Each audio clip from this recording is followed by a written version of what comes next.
Hello students, आप सभी का स्वागत है मेरे चैनल एसएम एकेडमी में। तो आपको टाइटल से ही पता लग गया होगा कि आज हम किसके ऊपर बात करने वाले हैं।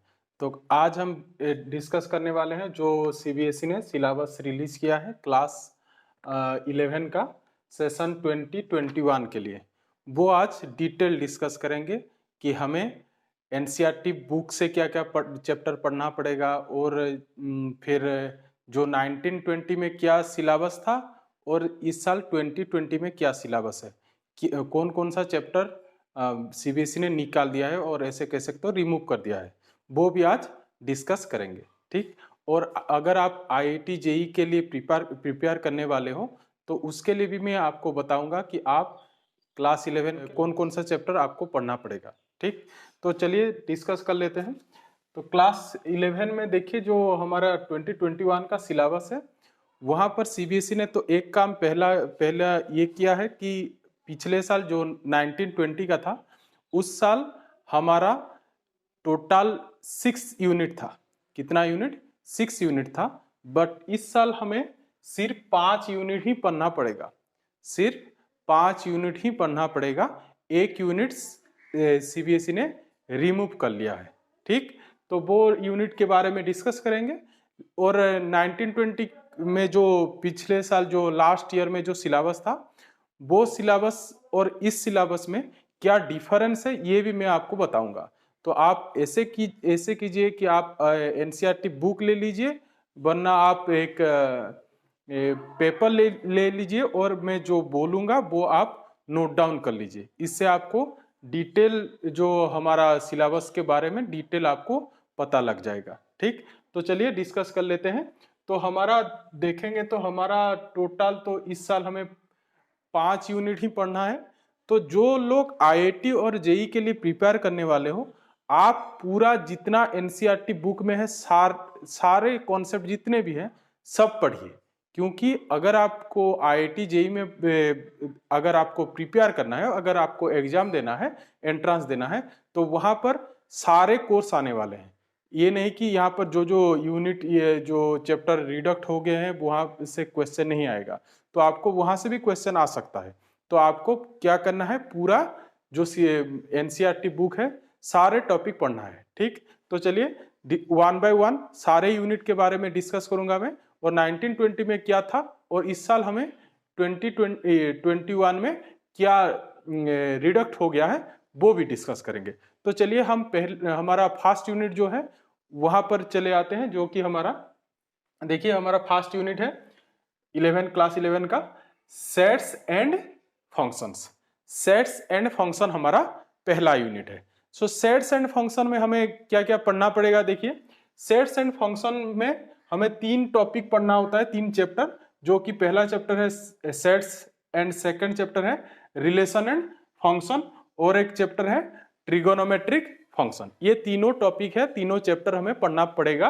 कौन कौन से यूनिट के लिए? सेट्स एंड फंक्शन यूनिट के लिए। ठीक। तो अब डिस्कस करते हैं ये सेट्स में हमें कितना पढ़ना पड़ेगा, कौन कौन सा चैप्टर पढ़ना पड़ेगा, कौन कौन सा एक्सरसाइज पढ़ना पड़ेगा। तो चलिए डिस्कस करते हैं। देखिए अगर हम सेट्स के बात में करूं तो वहां पर 1920 में जो 1920 का सिलेबस था वहां पर एक टॉपिक था जो कि था कॉम्प्लीमेंट ऑफ सेट्स। अगर आप लिखना चाहते हो तो लिख सकते हो। एक टॉपिक था 1920 में वो था complements of sets and properties of complements. Complements of set and properties of complement. But इस साल हमें वो पढ़ना नहीं पड़ेगा, हमें वो पढ़ना नहीं पड़ेगा। ठीक। तो ये जो टॉपिक था complements of set and properties of complements, इस साल सीबीएसई ने उसे रिमूव कर लिया है। ठीक। तो वो हमें नहीं पढ़ना पड़ेगा। तो अगर मैं एक्सरसाइज का बात करूं तो आपको कौन कौन सा एक्सरसाइज एनसीईआरटी बुक्स से पढ़ना पड़ेगा और कौन सा एक्सरसाइज आपको छोड़ देना है वो भी मैं बोल रहा हूं। देखिए आप लिख लीजिए। एक तो है एक्सरसाइज 1.5, आपको वो कंप्लीटली छोड़ देना है। एक्सरसाइज 1.5 वो आपको कंप्लीटली छोड़ देना है। और एक एक्सरसाइज है एक्सरसाइज 1.6। एक्सरसाइज 1.6 1.6 में बहुत सारे प्रॉब्लम है, लेकिन आपको 1.6 पूरा नहीं छोड़ना है। उसमें से जो भी क्वेश्चन कॉम्प्लीमेंट से रिलेटेड है, कॉम्प्लीमेंट्स ऑफ सेट्स, उससे जो भी फंक्शन रिलेटेड है उससे आपको छोड़ देना है, बाकी सारे क्वेश्चन आपको करना पड़ेगा। ठीक, तो यही सेट्स के बारे में इतना ही। Complements of set and properties of complements ये आपको नहीं पढ़ना पड़ेगा। और कौन कौन सा एक्सरसाइज मैंने बोला, एक्सरसाइज 1.5 नहीं पढ़ना पड़ेगा, और एक्सरसाइज 1.6 का जो भी कॉम्प्लीमेंट से रिलेटेड क्वेश्चन है उसे आपको छोड़ देना है, बाकी सारे एक्सरसाइज हमें पढ़ना पड़ेगा। ठीक, तो ये हो गया हमारा सेट्स। अब आते हैं सेकंड, रिलेशन एंड फंक्शन की ओर। तो रिलेशन एंड फंक्शन पर यहां पर भी सीबीएसई ने कुछ कुछ टॉपिक रीड आउट किया है। एक ही टॉपिक रीड आउट किया है, वो है हमारा जो 1920 सिलेबस पे था, वो है हमारा sum difference product and quotient of functions. Sum difference product and quotient of functions, ये जो टॉपिक था जो 1920 में था, फंक्शन को सम कैसे करते हैं, फंक्शन का डिफरेंस कैसे निकालते हैं, फंक्शन का प्रोडक्ट कैसे निकालते हैं, फंक्शन को डिवाइड कैसे करते हैं, इसके बारे में था। तो इस साल ये टॉपिक हमें पढ़ना नहीं पड़ेगा, इस साल ये टॉपिक हमें पढ़ना नहीं पड़ेगा। और अगर हम एक्सरसाइज की बात करें तो एक्सरसाइज में हमें सारे एक्सरसाइज करना पड़ेगा, टॉपिक ये हमें पढ़ना नहीं पड़ेगा, बट एक्सरसाइज की अगर मैं बात करूं तो आपको एक्सरसाइज सारे पढ़ना पड़ेगा, क्योंकि सारे एक्सरसाइज में ये जो टॉपिक लिखा गया है इससे रिलेटेड क्वेश्चन हमारे बुक में सिर्फ एग्जाम्पल पर कुछ दिए गए हैं, लेकिन हमारे एक्सरसाइज पर ऐसे कुछ एग्जाम्पल नहीं है सम डिफरेंस के ऊपर। तो आपको ये जो रिलेशन एंड फंक्शंस के जितने एक्सरसाइज है सारे एक्सरसाइज करना पड़ेगा, मतलब कंप्लीट एक्सरसाइज आपको करना पड़ेगा, जितने भी है सब करना पड़ेगा। ठीक, सब करना पड़ेगा। यहां पर ये दोनों एक्सरसाइज छोड़ देना है, वहां 1.6 से कॉम्प्लीमेंट के ऊपर जितने क्वेश्चन है उसे छोड़ देना है 1.6 से। ठीक, उसके बाद चले आते हैं हमारा फर्स्ट ईयर का सबसे इंपॉर्टेंट टॉपिक जो कि है ट्रिगोनोमेट्रिक फंक्शन। ये बहुत ही इंपॉर्टेंट टॉपिक है, इसके ऊपर हम पढ़ेंगे। तो ये ट्रिगोनोमेट्रिक फंक्शन, इसमें से भी इस साल सीबीएसई ने कुछ एक टॉपिक जो यहाँ पर था पिछले साल उसे रीड आउट कर लिया है। तो वो टॉपिक कौन सा था जो 1920 पर था, वो था the general solution of trigonometric function. General solution of trigonometric function, वहां पर जनरल सॉल्यूशन और प्रिंसिपल सॉल्यूशन इसके बारे में पूछा जाता था। तो वही चैप्टर इस साल सीबीएसई ने निकाल दिया है। और अगर एक्सरसाइज की मैं बात करूं तो एक्सरसाइज 3.4 उसे आपको नहीं करना पड़ेगा। ट्रिगोनोमेट्रिक का कौन सा एक्सरसाइज आपको नहीं करना पड़ेगा, एक्सरसाइज 3.4, ये आपको पूरा छोड़ देना है एक्सरसाइज 3.4। अगर ये तो सीबीएसई ने रीड आउट कर लिया है, लेकिन हमें इसके ऊपर थोड़ा तो आइडिया रहना चाहिए। क्यों रहना चाहिए? क्योंकि क्लास 12 में जो एप्लीकेशन ऑफ डेरिवेटिव जब हम पढ़ेंगे वहां पर ये एक्सरसाइज 3.4 का जो भी रिलेशन, जो भी जनरल सॉल्यूशन और जो भी प्रिंसिपल सॉल्यूशन के बारे में दिया गया है वो एप्लीकेशन ऑफ डेरिवेटिव्स में कहीं कहीं यूज होता है। तो इसीलिए उसका थोड़ा अगर आप हो सके तो उसका थोड़ा फॉर्मूला और कुछ कुछ क्वेश्चन आपको कर लेना चाहिए। ठीक, तो ये आपको क्लास 12 में मदद करेगा। ठीक, तो ये हो गया ट्रिगोनोमेट्रिक फंक्शन। तो ट्रिगोनोमेट्रिक फंक्शन के सारे एक्सरसाइज करने हैं, सिर्फ इसे छोड़कर। कौन सा एक्सरसाइज? एक्सरसाइज 3.4, इसे छोड़ देना है। ठीक, तो ये हो गया हमारा यूनिट 1। तो यूनिट 1 हो गया। अब आते हैं यूनिट 2 पर। तो यूनिट 2 हमारा है एलजेब्रा। यूनिट 2 हमारा एलजेब्रा। एलजेब्रा में बहुत सारे टॉपिक हैं, बहुत सारे चैप्टर हैं, पर इस साल सीबीएसई ने वहां से एलजेब्रा में जो भी चैप्टर थे पिछले साल 1920 पर, उसमें से 2 चैप्टर रिमूव कर लिया है। 2 चैप्टर, ठीक, 2 चैप्टर। वो 2 चैप्टर कौन से हैं? एक है हमारा प्रिंसिपल ऑफ मैथमेटिकल इंडक्शन। क्या? Principle of mathematical induction. देख, आप अगर अपने बुक के कंटेंट में देखोगे, एनसीईआरटी बुक के, वहां पर एक चैप्टर होगा, चैप्टर 4, जो कि है प्रिंसिपल ऑफ मैथमेटिकल इंडक्शन। इस साल हमें ये चैप्टर नहीं पढ़ना पड़ेगा। इस साल हमें ये चैप्टर नहीं पढ़ना पड़ेगा, ये चैप्टर हमें इस साल नहीं पढ़ना पड़ेगा जो अलजेब्रा यूनिट का है। और एक चैप्टर हमें नहीं पढ़ना पड़ेगा अलजेब्रा यूनिट पर, वो है बाइनोमियल थ्योरम, जो चैप्टर 8 पर है। बाइनोमियल थ्योरम वो भी हमें इस साल नहीं पढ़ना पड़ेगा। ये दो चैप्टर जो लास्ट ईयर में 1920 में था ये चैप्टर, बट इस साल ये दो चैप्टर सीबीएसई ने रिमूव कर लिया है। ठीक, तो हमें ये दो चैप्टर क्लियर हो गया आपको, चैप्टर 4 और चैप्टर 8 ये आपको कंप्लीटली छोड़ देना है।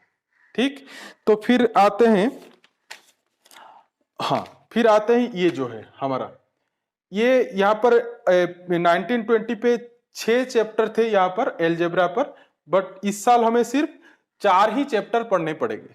ठीक, 2 चैप्टर मैंने बोल दिया आपको, वो 2 चैप्टर कौन कौन सा जो 1920 पर था इस साल हमें पढ़ना नहीं पड़ेगा, मैथमेटिकल इंडक्शन एंड और एक है हमारा बाइनोमियल थ्योरम, उसे हमें पूरा छोड़ देना है। ठीक, तो फिर चले आते हैं यहाँ पर complex number and quadratic equation.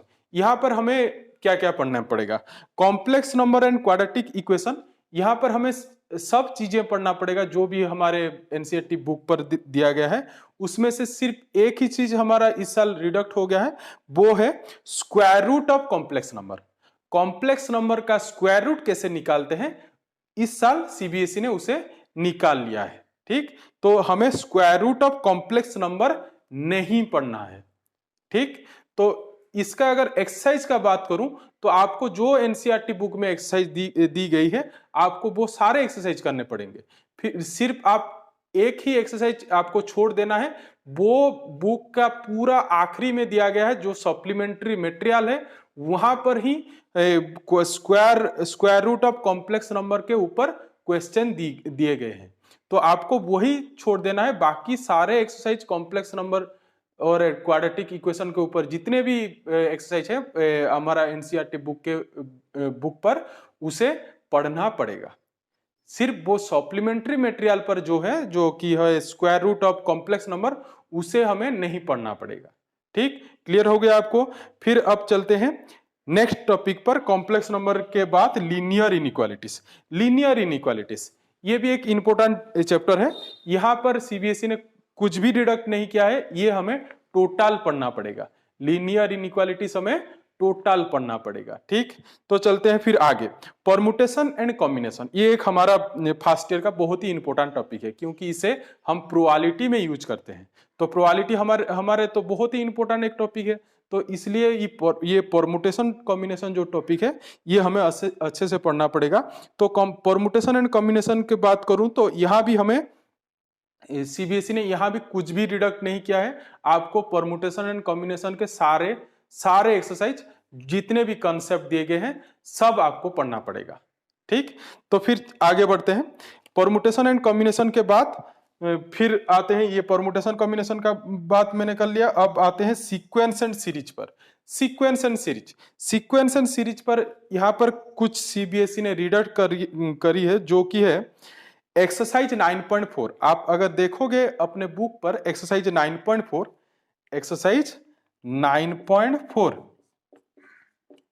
ठीक, ये दो टॉपिक आपको कंप्लीट करना पड़ेगा, कंप्लीट करना पड़ेगा ये। ठीक, कौन कौन सा, linear inequalities and permutation combination. और सीक्वेंस एंड सीरीज पर जो एक्सरसाइज हमारा 9.4 है उसे आपको छोड़ देना है, इस साल वो सीबीएसई ने उसे रिमूव कर लिया है। तो एक्सरसाइज 9.4 को छोड़ के बाकी सारे जितने भी 9.1, 9.2, 9.3 जितने भी एक्सरसाइज है मिसलेनियस को मिलाकर आपको वो सारे करने पड़ेंगे। ठीक, वही जो 9.4 एक्सरसाइज है वहां पर जो भी बहुत सारे सीरीज के ऊपर क्वेश्चन है वहां पर वो सिर्फ आपको छोड़ देना है। ठीक, वो इसलिए इस साल सीबीएसई ने रिमूव कर लिया है क्योंकि ये जो यहाँ पर जो सीरीज के क्वेश्चन होते हैं वो मैथमेटिकल इंडक्शन के फॉर्मूले को यूज करके किया जाता है। तो मैथमेटिकल इंडक्शन ही तो सीबीएसई ने निकाल दिया है, तो इसलिए ये चैप्टर को भी 9.4 जो एक्सरसाइज है उसे भी सीबीएसई ने रिमूव कर लिया है। ठीक, तो ये हो गया हमारा यूनिट 2 के बाद। यूनिट 2 का बाद, तो यूनिट 2 के बाद हम आते हैं यूनिट 3 पर, यूनिट 3 ये हमारा और एक यूनिट है जो कि हमारे लिए बहुत ही इंपॉर्टेंट है, क्योंकि इसके यहाँ पर जो भी टॉपिक हम पढ़ेंगे वो टॉपिक फिर हम क्लास 12 में भी यूज करेंगे। ठीक, तो इसीलिए यूनिट 3 पर क्या क्या है हमारा, देखिए यहाँ पर 3 चैप्टर है हमारा, straight line, conic section and introduction to 3D। ये 1920 पर भी ये तीनों चैप्टर थे, तो इस साल भी ये चैप्टर है। यहाँ पर कोई ये जो यहाँ पर जैसे 2 चैप्टर सीबीएसई ने कॉम्प्लीटली रिमूव कर लिया है, पर हम कोऑर्डिनेट ज्योमेट्री के अगर मैं बात करूं, यहाँ पर कोई भी चैप्टर रिमूव नहीं हुआ है। हाँ, सिर्फ चैप्टर में से कुछ कुछ कॉन्सेप्ट सीबीएसई ने रीडक्ट कर लिया है, तो मैं वो आपको अभी बता देता हूँ। स्ट्रेट लाइन में से कौन सा कॉन्सेप्ट रिमूव किया गया है, कोनिक सेक्शन में से, और इंट्रोडक्शन टू 3D में से। तो देखते हैं, तो चलिए देखते हैं यूनिट 3 पर। Unit 3 straight lines. So straight lines पर सीबीएसई ने क्या रिमूव किया है, देखिए आप लिख सकते हो उसे, equation of family of lines passing through, equation of family of lines passing through the point of intersection of two lines. Equation of family of lines, आप ऐसे कह सकते हो, फैमिली ऑफ लाइंस के ऊपर जो भी कॉन्सेप्ट थे पिछले साल 1920 के सिलेबस पर, उसे इस साल सीबीएसई ने रिमूव कर लिया है। अगर हम एक्सरसाइज के बात करें स्ट्रेट लाइंस के चैप्टर पर, तो आपको सारे एक्सरसाइज करने पड़ेंगे, आपको सारे एक्सरसाइज करने पड़ेंगे। जो ये फैमिली वाला फैमिली ऑफ लाइंस का टॉपिक है, उसके ऊपर जो भी एक्सरसाइज है वो फिर वही जो हमारे में अभी बोला था, एक कहाँ पर, ये ट्रिगोनोमेट्रिक कहाँ पर, हाँ कॉम्प्लेक्स नंबर पर, जो square root of complex number, वो बुक के पूरा आखिरी में सप्लीमेंट्री मटेरियल पर दिया गया था। उस तरीके से ये जो फैमिली ऑफ लाइंस जो टॉपिक है, ये भी हमारा सप्लीमेंट्री मटेरियल पर दिया गया है, तो इसे भी हमें छोड़ देना है, इसे हमें नहीं पढ़ना है। ठीक, और एक्सरसाइज तो सारे करने पड़ेंगे। यहाँ पर एक्सरसाइज आपको कंप्लीट करने पड़ेंगे, जितने भी स्ट्रेट लाइन पर एक्सरसाइज है। ठीक, फिर चलते हैं आगे, कोनिक सेक्शन। कोनिक सेक्शन पर भी एक टॉपिक सीबीएसई ने रिड्यूस किया है, वो टॉपिक है कोनिक सेक्शन पर, a point, a straight line and a pair of intersecting lines as a degenerated case of conic section. A point, a straight line and a pair of intersecting line, a point, a straight line and a pair of intersecting lines as a degenerated case of conic section, as a degenerated case of conic section। ये हमें इस साल नहीं पढ़ना पड़ेगा। ठीक, अगर हम एक्सरसाइज का बात में अगर करूं, तो एक्सरसाइज आपको सभी करना पड़ेगा, क्योंकि यहाँ पर जो भी सीबीएसई ने कोनिक सेक्शन पर जो भी हमारा 1920 पर सिलेबस था, वो सारे हैं, बस यही टॉपिक वहां से रिमूव हो गया है। तो इसके ऊपर अगर हम क्वेश्चन के बात करें, तो क्वेश्चन यहाँ पर हमारे बुक पर कहीं भी इस जो टॉपिक रिमूव हुआ है उसके ऊपर क्वेश्चन दिया ही नहीं गया है। ठीक, तो इसीलिए आपको पूरे एक्सरसाइज करना पड़ेगा, जितने भी कोनिक सेक्शन पर सभी एक्सरसाइज आपको करना पड़ेगा। तो ये चैप्टर पर भी आपको कंप्लीट करना पड़ेगा। ठीक, कंप्लीट करना पड़ेगा। फिर चलते हैं आगे, जो कि है introduction to 3D। 3D means 3 dimensional coordinate geometry. तो ये जो है, ये भी आपको कंप्लीट पढ़ना पड़ेगा, ये भी आपको कंप्लीट पढ़ना पड़ेगा। यहाँ पर भी सीबीएसई ने कुछ भी रिड्यूस नहीं किया है, तो आपको ये भी कंप्लीट पढ़ना पड़ेगा, कंप्लीट आपको ये भी पढ़ना पड़ेगा, जो कि है चैप्टर 3। तो अगर हम कहें तो यूनिट 3 पर जितने भी टॉपिक दिए गए हैं, आपको वो सारे टॉपिक पढ़ने हैं और सारे एक्सरसाइज करना है। ठीक, तो ये हो गया हमारा यूनिट 3। तो इसके बाद अब और 2 यूनिट हैं, यूनिट 4 और यूनिट 5। चलिए उसके ऊपर भी डिस्कस कर लेते हैं।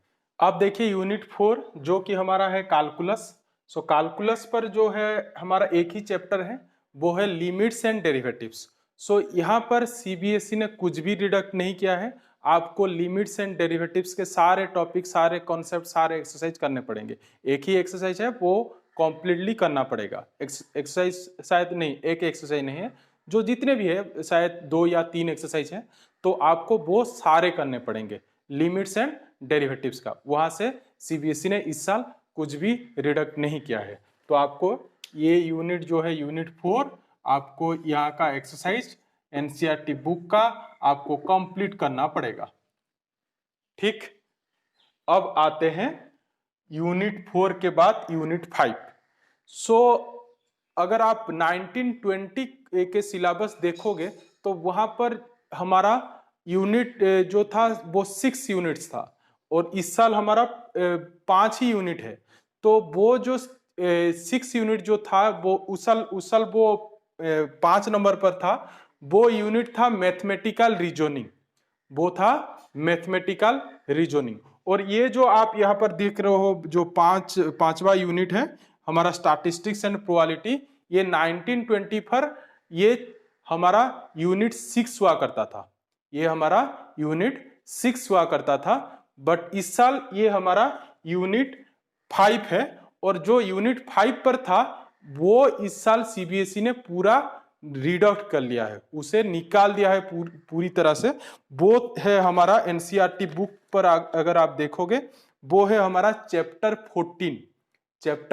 14 जो कि है मैथमेटिकल रीजनिंग। मैथमेटिकल रीजनिंग ये टॉपिक उतना इंपॉर्टेंट नहीं है, आप अगर देखोगे क्लास 12 में भी इसका इतना यूज नहीं है। तो इस साल वो सीबीएसई ने वही चैप्टर को पूरा कंप्लीटली रिमूव कर लिया है, तो आपको वो चैप्टर पढ़ना नहीं पड़ेगा। ठीक, तो चलते हैं, अब आते हैं हमारा जो यूनिट 5 है वहां पर 2 चैप्टर है, एक तो स्टैटिस्टिक्स और एक प्रोबेबिलिटी। दोनों ही चैप्टर इंपॉर्टेंट है, स्टैटिस्टिक्स उतना इंपॉर्टेंट नहीं है बट वो भी हमें पढ़ना पड़ेगा क्योंकि उसके भी कुछ कुछ कॉन्सेप्ट जो क्लास 12 में यूज आते हैं। तो स्टैटिस्टिक्स एंड प्रोबेबिलिटी ये इस दोनों चैप्टर जो है वहां से फिर सीबीएसई ने कुछ कुछ कॉन्सेप्ट और ऐसे कह सकते हो कुछ कुछ डेफिनेशन वहां से निकाल लिया है। तो चलिए वो डिस्कस कर लेते हैं। पहले स्टैटिस्टिक्स पर आते हैं। स्टैटिस्टिक्स पर जो है हमारा इस साल जो 1920 पर था जो इस साल रिमूव कर लिया है सीबीएसई ने, वो है हमारा analysis of frequency distribution. Analysis of frequency distribution with equal means but different variance, with equal means but different variance। analysis of frequency distribution with equal means but different variances। ठीक, वही जो 1920 पर था, but इस साल हमें वो topic पढ़ना नहीं पड़ेगा। ठीक, अगर मैं एक्सरसाइज का बात बोलूं तो ये हमारे एनसीईआरटी बुक पर एक्सरसाइज 15.3 पर दिया गया है, एक्सरसाइज 15.3 पर।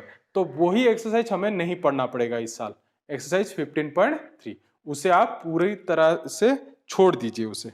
ठीक, फिर अब आते हैं आखिरी वाला जो कि हमारा प्रोबेबिलिटी है। तो प्रोबेबिलिटी पर भी ऐसे एक कॉन्सेप्ट था जो इस साल हमें नहीं पढ़ना पड़ेगा, वो है हमारा axiomatic approach to probability. Axiomatic approach to probability वो इस साल हमें नहीं पढ़ना पड़ेगा, एक्जियोमेट्रिक अप्रोच टू प्रोबेबिलिटी। तो अगर हम एक्सरसाइज की बात करें तो एक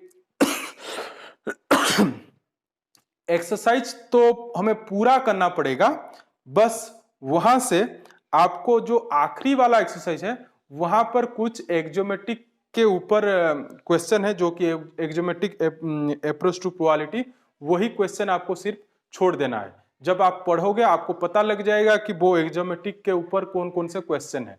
तो आप पढ़ते जाइए, जब पढ़ेंगे प्रोबेबिलिटी, मैं भी जब प्रोबेबिलिटी यहाँ पर स्टार्ट करूंगा तो आपको बता दूंगा वो कौन सा टॉपिक है जो कि एक्जियोमेट्रिक अप्रोच टू प्रोबेबिलिटी है। तो वो हमें इस साल नहीं पढ़ना पड़ेगा। बाकी अगर एक्सरसाइज का बात करूं तो आपको सारे एक्सरसाइज करने पड़ेंगे। वहां फिर सिर्फ वो जो एक्जियोमेट्रिक अप्रोच के जो कुछ क्वेश्चन है शायद 1.3 एक्सरसाइज पर है, तो वही आपको छोड़ देना है, बाकी सारे एक्सरसाइज सारे कॉन्सेप्ट आपको पढ़ना पड़ेगा।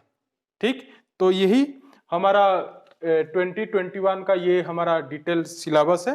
और अगर आपको आईआईटी जेईई के लिए आप प्रिपेयर कर रहे हो तो आप सारे टॉपिक पढ़िए, जितने भी कॉन्सेप्ट दिया गया है सब पढ़िए, तभी जाकर आप जो कि क्योंकि IIT JEE में तो सारे क्वेश्चन क्लास 11 पर से भी आते हैं और क्लास 12 से भी आते हैं, तो आपको सारे टॉपिक पढ़ना पड़ेगा। ठीक, तो अभी तक जिन्होंने आज पहले मेरे चैनल पर आए हैं तो आप आई टैब पर जाइए, वहां से सेट्स का जो लेक्चर्स है मैंने वो अपलोड किए हैं, आप वहां से प्लेलिस्ट पर जाकर सेट्स के लेक्चर देख सकते हैं। हम ऐसे में करके आगे भी और आपको ऐसे CBSE के तरफ से अगर कोई अपडेट आता है तो आपको मैं ऐसे देता रहूंगा। आप अगर आपको मेरा वीडियो पसंद आ रहा है तो प्लीज लाइक करें, सब्सक्राइब करें और बेल आइकन को दबाना मत भूलिए। तो मिलते हैं नेक्स्ट वीडियो में, अपना ख्याल रखें, थैंक यू।